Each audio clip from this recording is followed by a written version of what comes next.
2022 September, uliza wale ambao wanauza kwa masupermarket unga wa mahindi kilo 2 ulikuwa unagharimu shilingi 230, 240, 250.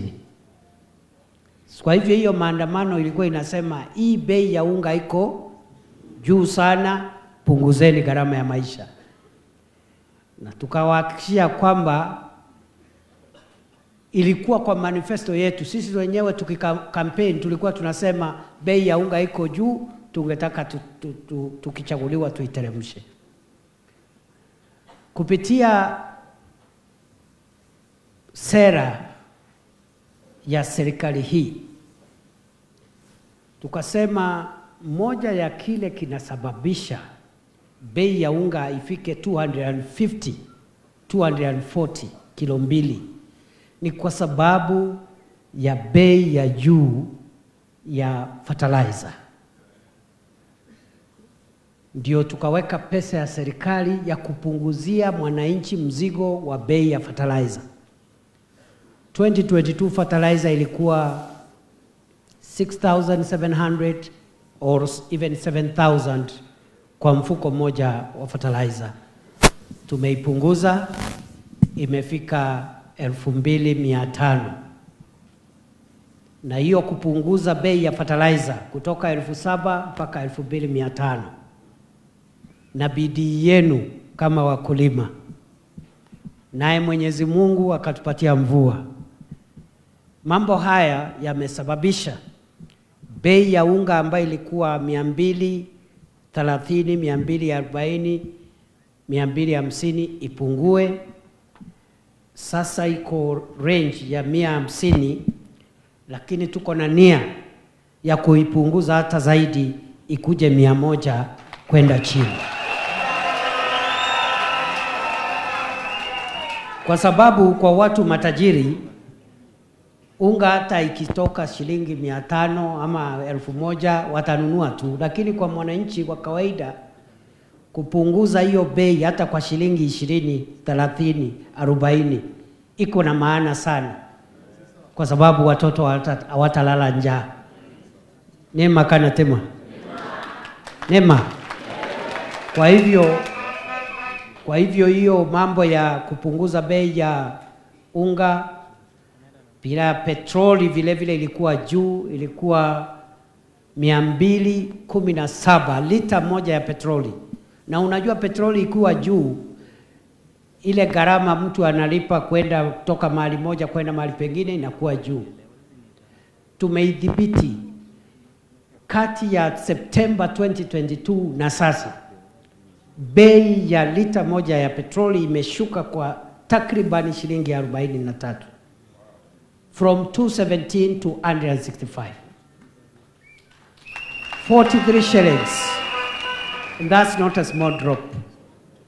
Vile vile, tukasema shilingi ya Kenya ilikuwa haina nguvu. Unatumia pesa mingi ya Kenya. Especially wale ambayo ni, unajua watu wetu wa Central, watu ya Nyandarua ni watu ya biashara na ni wakulima. Si ni kweli?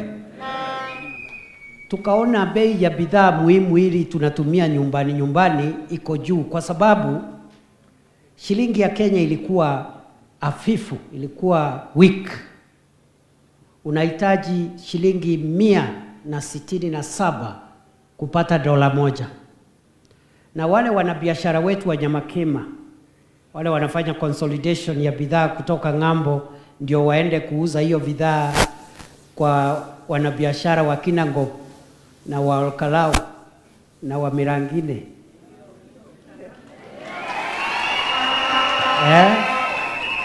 Na wa Jororok.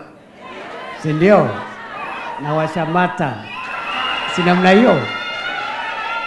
Na wa kwa Joy. Wanjoy.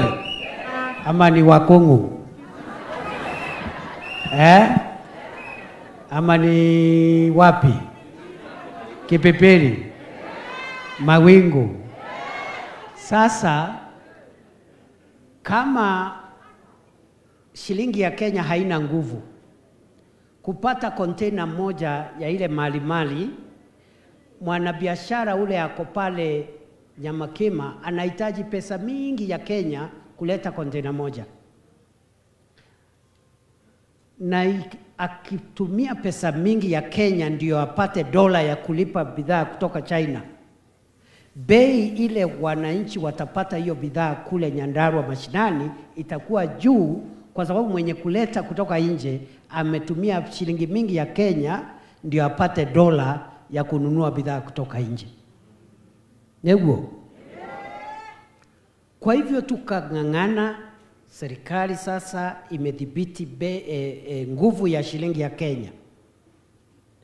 For the last 1 year, mwaka sasa umepita, dola ya Kenya imetoka kule ilikuwa 167, shilingi ya Kenya imetoka mahali ilikuwa 167 per $1, sasa ni 127, 128, 129 shillings per dollar. Hiyo inamaanisha kwamba gharama ya maisha itashuka kidogo, itakuwa afadhali kwa sababu bei itadhibitika. Niseme vile vile. Asante. Niseme vile vile. 2022 maziwa yetu ilikuwa inanunuliwa shilingi 27, 32, 33. Again, kupitia ile sera ya serikali imepanda kidogo. KCC sasa inanunua na 50, lakini tunataka tuisongeshe ipande hata zaidi.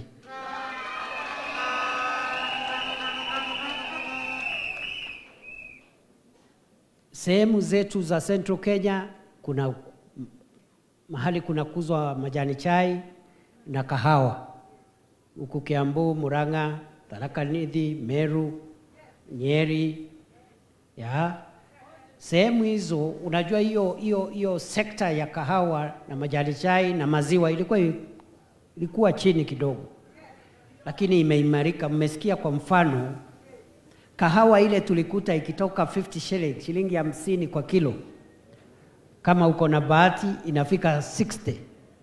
Leo hii Central Kenya, hapa Kirinyaga na Embu na hapa Kiambu, Murang'a, kilo moja ya kahawa ambayo ilikuwa shilingi 50 ama 60, sasa ni 120, 130, 140, 150.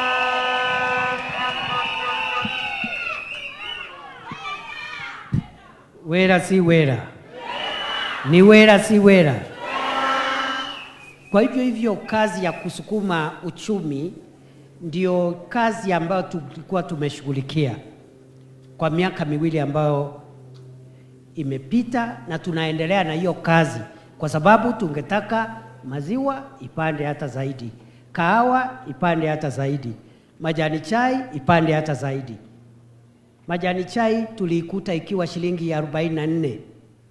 Sasa imefika average price ya shilingi 64. Tunataka tuisongeshe ifike 100 na ipande ikipanda.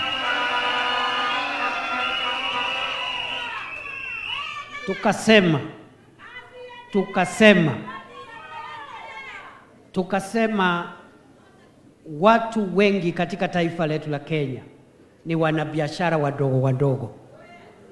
Kwa mama mboga, iko watu ya bodaboda, iko watu wachuuzi wanauza vitu rejareja. Watu wengi wa Kenya wanapata riziki yao kupitia biashara ndogo.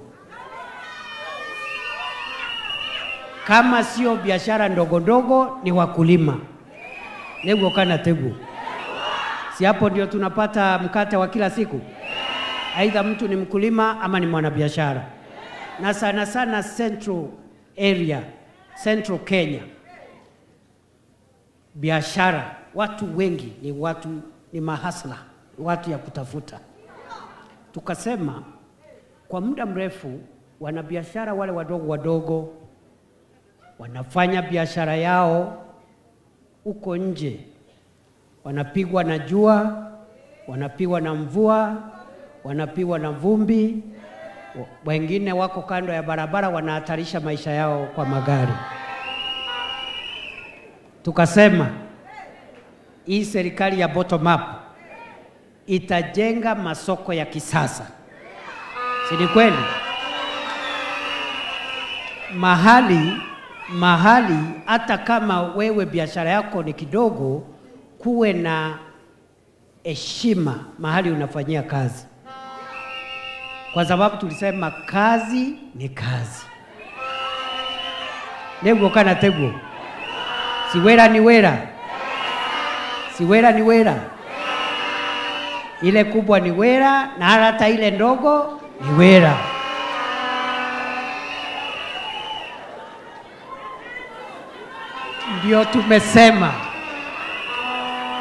Ndio tumesema katika nchi ya Kenya saa hii tunapoongea, kuna masoko inajengwa, masoko 400 katika taifa la Kenya.